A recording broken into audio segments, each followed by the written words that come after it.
Oi pessoal, espero que esteja tudo bem com todos. Desejando aqui uma feliz Páscoa, Essa semana que passou, chamada de Semana Santa, ela é bem expressiva do ponto de vista religioso, mas que não fique somente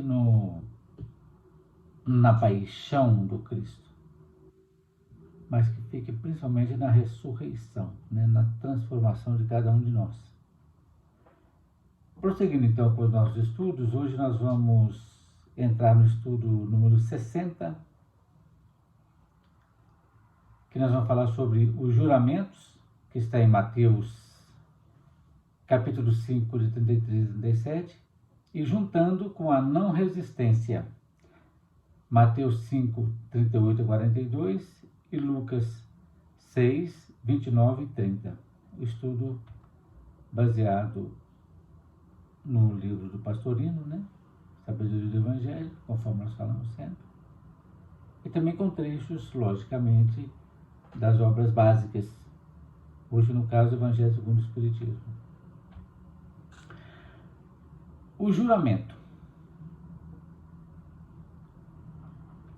Mateus registrou assim: também ouvistes o que foi dito aos antigos, não jurarás falso, mas cumprirás para com o Senhor todos os seus juramentos. Eu, porém, vos digo que absolutamente não jureis nem pelo céu, porque é o trono de Deus, nem pela terra, porque é o escabelo dos seus pés, nem por Jerusalém, porque é uma cidade do grande rei.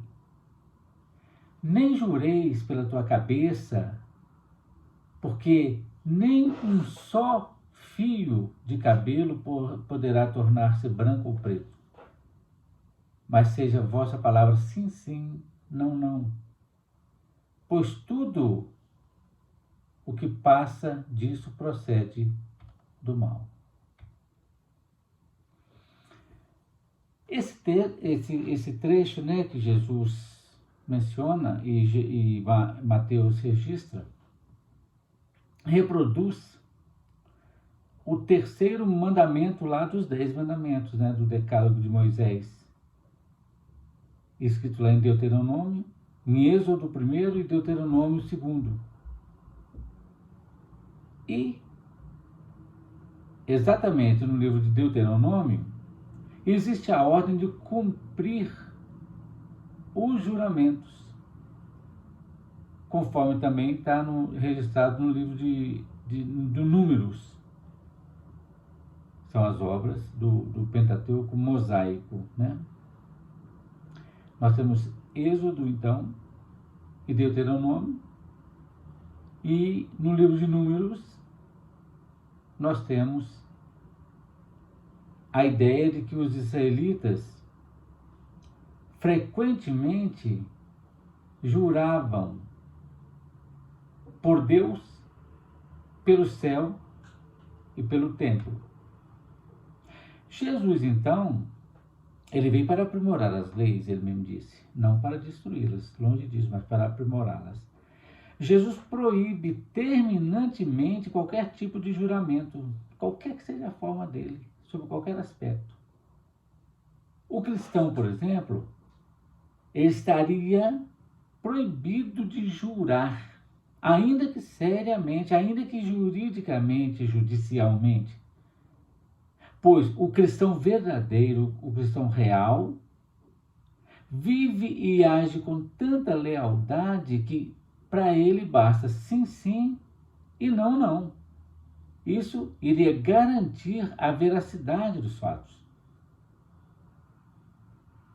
Entre os cristãos, então, a franqueza e a verdade devem ser totais e absolutas. Daí a ideia de que Jesus falou: vocês não devem jurar de jeito nenhum, porque vocês não precisam jurar. Basta as palavras sim, sim, não, não. Para garantir a veracidade dos fatos. Os juramentos comuns entre os israelitas daquela época são analisados por Jesus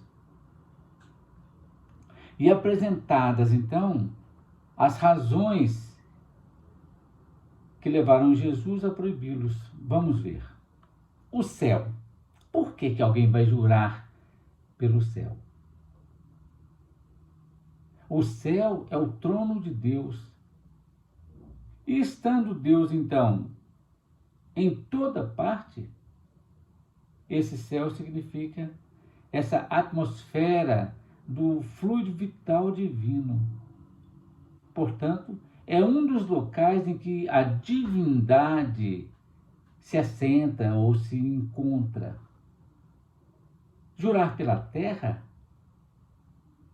a terra, então, seria o ponto de apoio dessa atmosfera. E é imaginada como, diz o próprio Evangelho, como o escabelo de seus pés. Escabelo é um tipo de banco, né, em que as pessoas apoiavam os pés. E nem por Jerusalém, porque ela é citada como a cidade dos grandes reis, ou do grande rei. Jerusalém significa um estado elevado de alma. Então ninguém pode falar alguma coisa e para que ela seja afiançada pelo céu, pela terra ou por Jerusalém. Isso não faz sentido. Basta que as pessoas sejam leais e honestas para que o seu sim, sim, o seu não, não precisem de um carimbo de autenticidade, né? Essa lição, é claro, como a gente fala sempre, o Evangelho só faz sentido quando entendido pelo Espírito, aplicado ao Espírito. Então, é uma lição preciosa no campo do Espírito, que deve sempre ser verdadeiro e jamais proferir mentira. Nós podemos, às vezes, não dizer a verdade, calando a verdade, mas jamais devemos falar uma mentira. Quer dizer, o próprio Cristo, ele disse, muitas coisas tenho ainda a dizer-vos, mas não as podeis suportar agora. Quando vier o Paráclito. Então, por que Jesus ocultou a verdade? Porque as pessoas não estavam prontas para ouvi-las. Isso não quer dizer mentira. É porque as pessoas, como o próprio Jesus disse, a gente não pode atirar pérolas aos porcos e nem dar aos cães o que é sagrado. Imagina a quantidade, melhor dizendo, a expressão da verdade que Jesus carrega. Conhece, vivencia. E ele não tinha condição de trazer a nós outros, há 2000 anos atrás, não por conta dele, mas por conta da nossa grande ignorância, né? Então, uma coisa é mentir, outra coisa é ocultar uma verdade, porque as pessoas ainda não estão prontas para recebê-la, né? O juramento, então, ele foi criado pelo vício da personalidade, não do espírito, da individualidade, que quer sempre enganar com astúcia alguém para tirar alguma vantagem terrena. Daí, então, você vai jurar que você está dizendo a verdade, né? Foram inventadas fórmulas, então, que pudessem garantir a lealdade das palavras. Jurar pela Bíblia, jurar por Deus, né? Jurar pela Constituição, e vai por aí afora. No entanto, até mesmo isso foi desvirtuado pela falsidade. A pessoa pode jurar colocando as mãos na Bíblia e não dizer a verdade. Então o aviso aí é lógico e certo de Jesus que tudo que não é lealdade e veracidade, logicamente provém do mal. Que é exatamente essa ligação da matéria que prende o espírito nessa personalidade transitória. Bem interessante isso, né? Esse ponto de vista. Entrando então agora na ideia da não resistência, Mateus registra assim, no capítulo 5, de 38 a 42. Ouvistes o que foi dito, olho por olho, dente por dente. Eu, porém, vos digo, não resistais ao mal, ou ao homem mau. Mas a qualquer que te bate na face direita, volta-lhe também a outra. Ao que quer entrar em juízo contigo, tirar-lhe a túnica, dele também a capa. E quem te obriga a andar 1000 passos, vai com ele 2000. Dá a quem te pede. E a quem te solicita empréstimos, não volte às costas. Lucas registrou assim. Ao que te bate numa face, registrou no capítulo 6, 29 e 30 versículos. Ao que te bate numa face, oferece-lhe também a outra. Ao que te tira a capa, não lhe negues a túnica. Dá a todo o que te pede. Ao que tira o que é teu, não lhe o peças de volta.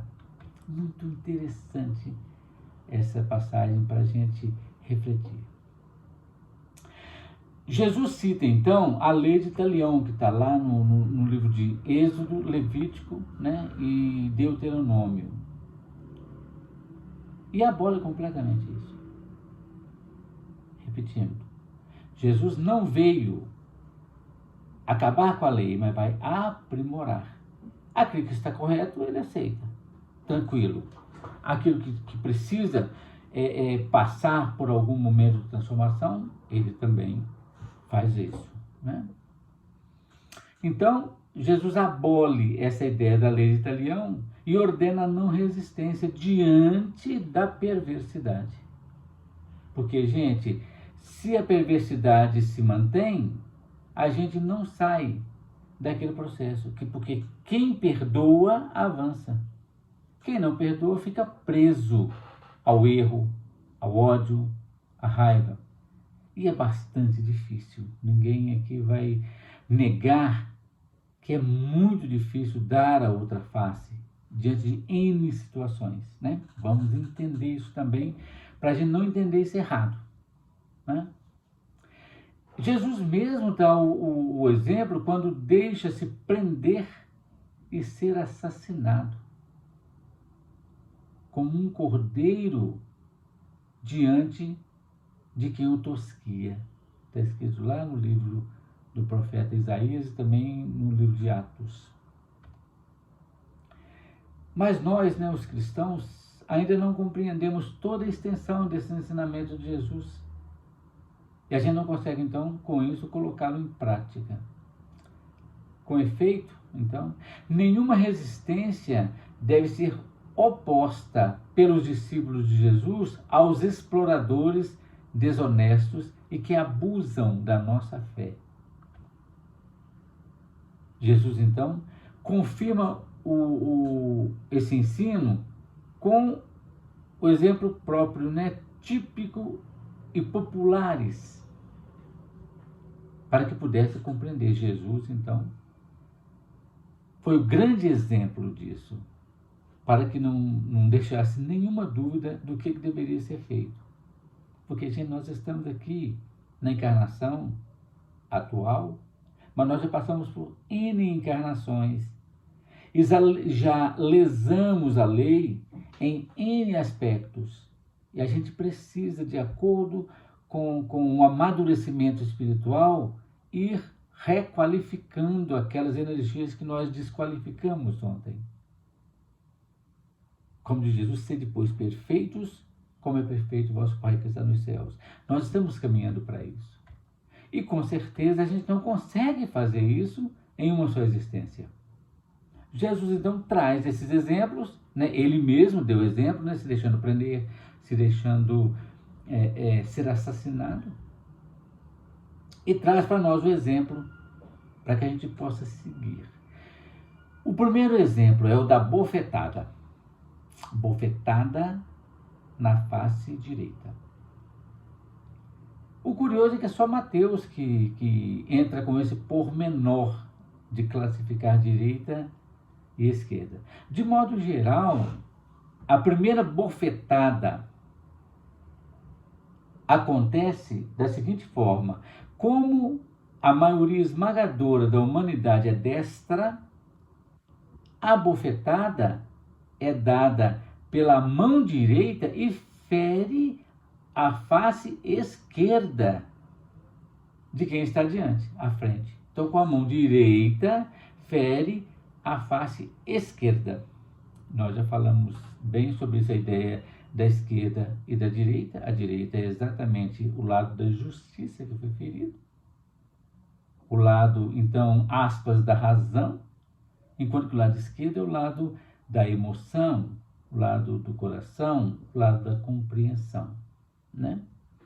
Qualquer uma das duas é interessante para a gente compreender isso.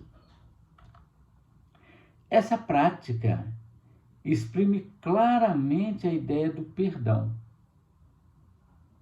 né? Que não revida na mesma moeda. É isso, não é eu virar literalmente as duas faces para apanhar, não. É não revidar, não pagar o mal com outro mal. Foi isso que Jesus exemplificou quando ele foi literalmente esbofeteado por um oficial. Está lá escrito no livro de João, no capítulo 18, versículos 22 e 23. Olha que interessante, no Evangelho segundo o Espiritismo, no item 8, os espíritos disseram assim, enunciando, eu fiz um recorte, né? É muito interessante, eu peguei um trechinho, né? Em que os espíritos esclarecem isso para Kardec. Enunciando, pois, aquela máxima, isso é, dê a outra face, não pretendeu Jesus interdizer toda defesa, mas condenar a vingança, dizendo que apresentemos a outra face, aquela que nos haja batido numa, disse sob outra forma que não se deve pagar o mal com o mal. É isso. De modo nenhum, Jesus está tirando da pessoa o direito justnaturalista, vamos dizer assim, de se defender. É não pagar o mal com outro mal. Não é literalmente virar a outra face física.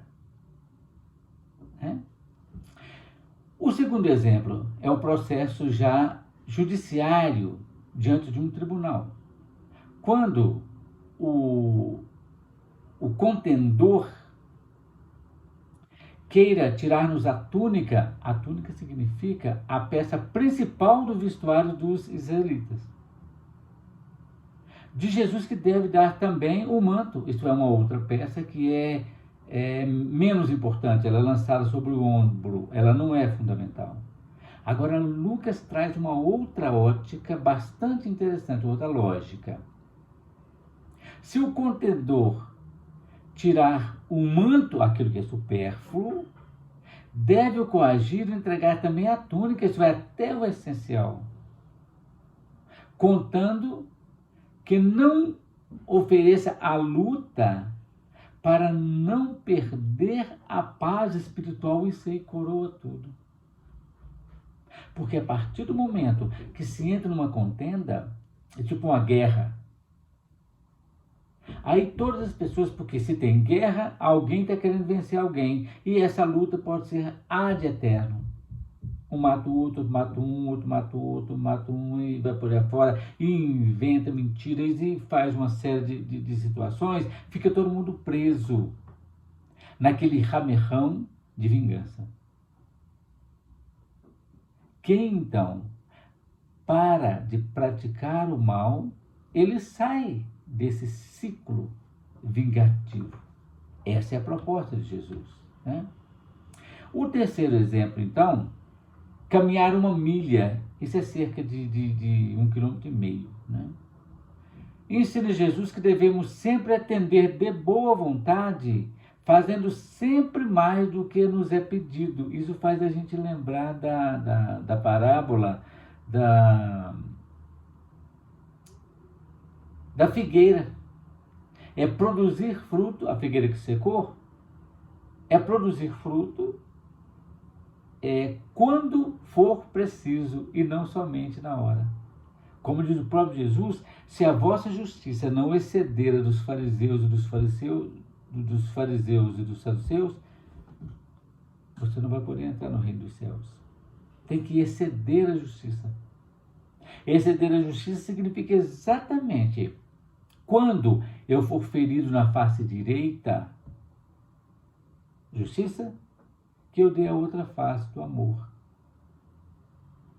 Os fariseus da época, eles, até hoje também a gente faz isso, a gente fala assim, eu quero justiça diante de uma dada situação.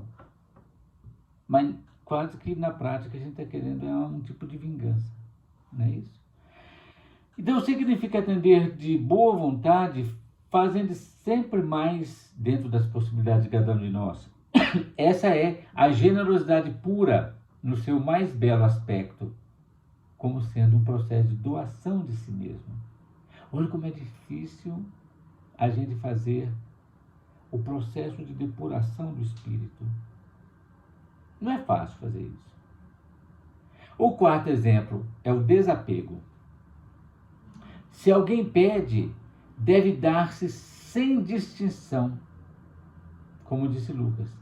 Dá a quem te pede, ou seja, não vires as costas a quem te solicita empréstimo. Essa não é uma coisa muito fácil da gente fazer, né? Em especial, as questões quando envolvem as nossas coisas, né? Lucas reforça ainda uma situação bem interessante. Se alguém tirar o que é nosso, não devemos ir reclamá-lo de volta. Deixa ir tudo, contando que o irmão fique satisfeito com aquilo e não percamos a nossa paz espiritual. Gente, tudo está voltado para o processo da nossa paz. Aquilo que nos tira a paz é muito caro pagar por isso, né? Entendendo então a lição no sentido profundo, essa lição era uma preciosidade para o campo da individualidade. Porque estando a personalidade mergulhada na matéria, dificilmente poderá cumprir essa prática, nós aqui encarnados, é muito difícil cumprir essa prática de maneira total. Porque se seguirmos literalmente esse preceito, essa personalidade seria rapidamente destruída pelo animalismo que ainda existe em toda a sociedade, em toda a comunidade, em toda a humanidade. E acabaria então perdendo o veículo físico. Olha que interessante, por isso que a gente tem o direito de defesa. Jesus, enquanto não chegou o momento dele, ele acabou escapando, conforme diz a Bíblia, diversas vezes. Até chegou o momento dele cumprir literalmente o que ele mesmo havia programado. Aí sim a situação se completa. Há um trecho bem interessante que o Pastorino cita do escritor Lobsang Rampa. Ele escreveu assim na obra Usted la Eternidad. Ele escreveu: mesmo os grandes espíritos na Terra sempre apresentam algum defeito para poderem permanecer na crosta entre os mortais imperfeitos.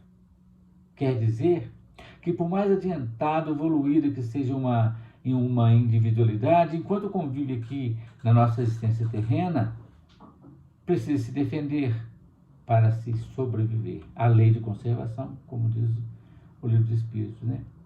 Se puser em prática na matéria sem distinção todos esses preceitos, a personalidade terrena vai ser despojada de tudo, vai privar os filhos daquilo que é essencial.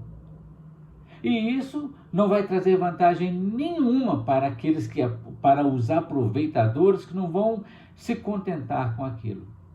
Então, A individualidade, quando estagiando na matéria, precisa agir com simplicidade das pombas, como diz Jesus, mas com a prudência das serpentes.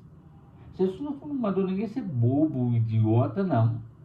Ele falou: sejam mansos como as pombas, mas prudentes como as serpentes. Porque nós não estamos no meio de anjos. Nós estamos no meio de uma humanidade que está em processo de reajuste, né? Porque se nós agíssemos dessa forma, a gente acabaria prejudicando a própria evolução, certo? Nossa e dos demais. Esses, então, são os grandes preceitos que nós vamos dizer aqui, conforme nós trouxemos. Não revidar um mal com outro mal. Isso a gente pode fazer.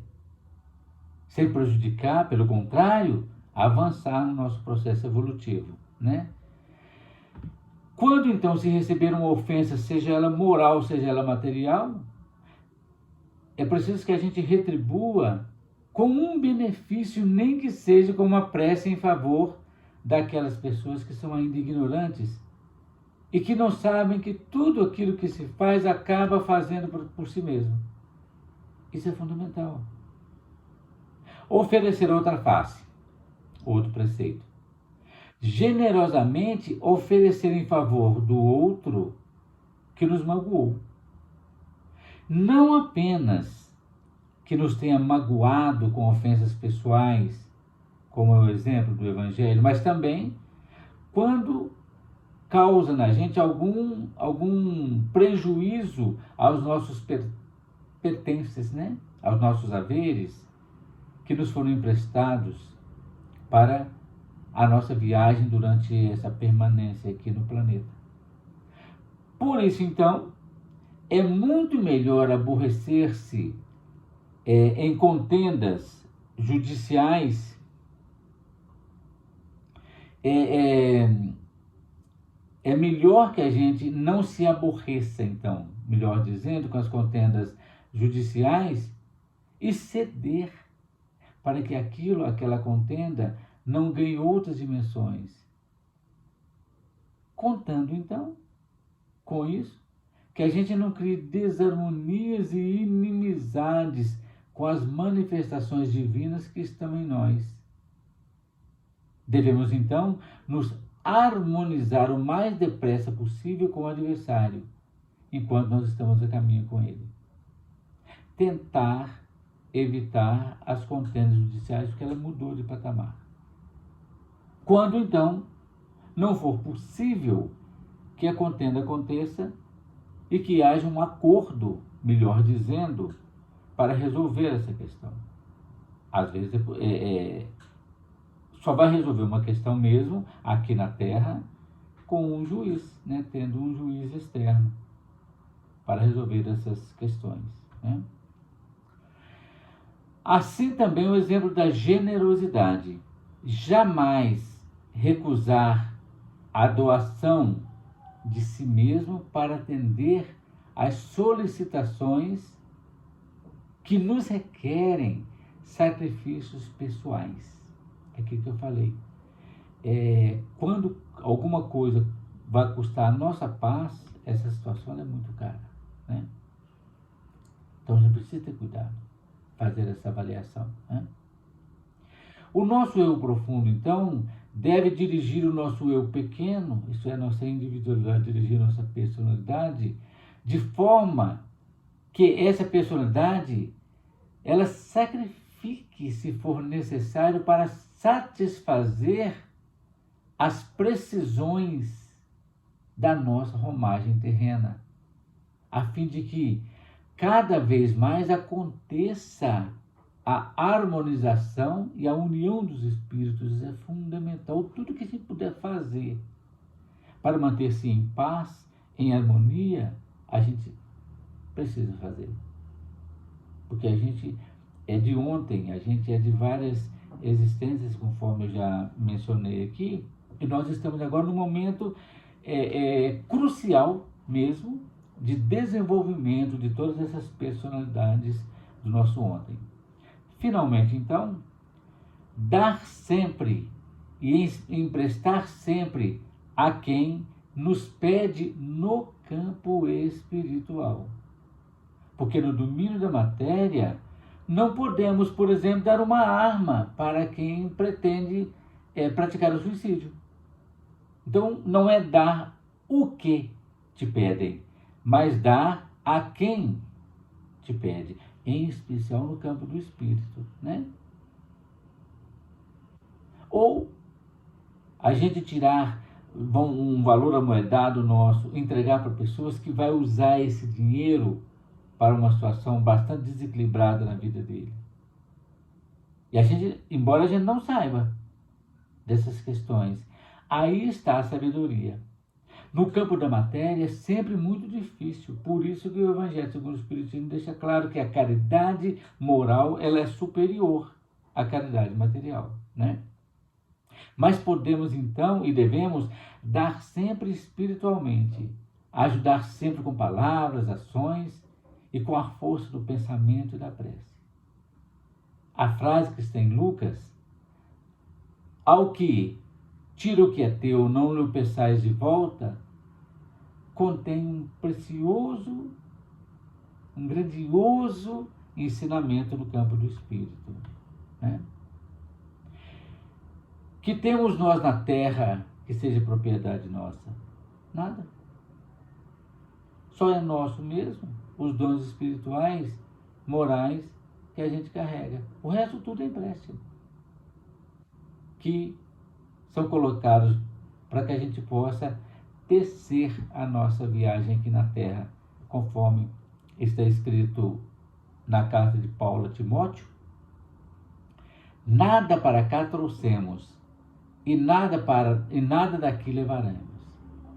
A vivência, então, desses preceitos modifica a nossa aura, quando a gente consegue praticar esses preceitos que nós dissemos, né? Ela modifica a nossa aura e harmoniza. E ao elevar essas nossas vibrações internas, elas fazem nos aproximar da sintonia do Pai, que é o amor-doação. É a maior lição dada à nossa individualidade. E temos que seguir esse exemplo se quisermos chegar ao Pai que habita dentro de cada um de nós. Que a gente deve, então, unificar a Ele. Mas se avançará ainda nesse mesmo teor na lição que veremos adiante, nas situações que vivenciaremos na nossa própria existência. Obrigado, gente, pela paciência, né, de nos ouvir. E na segunda-feira que vem a gente continua com nossos estudos. Muita paz para todos.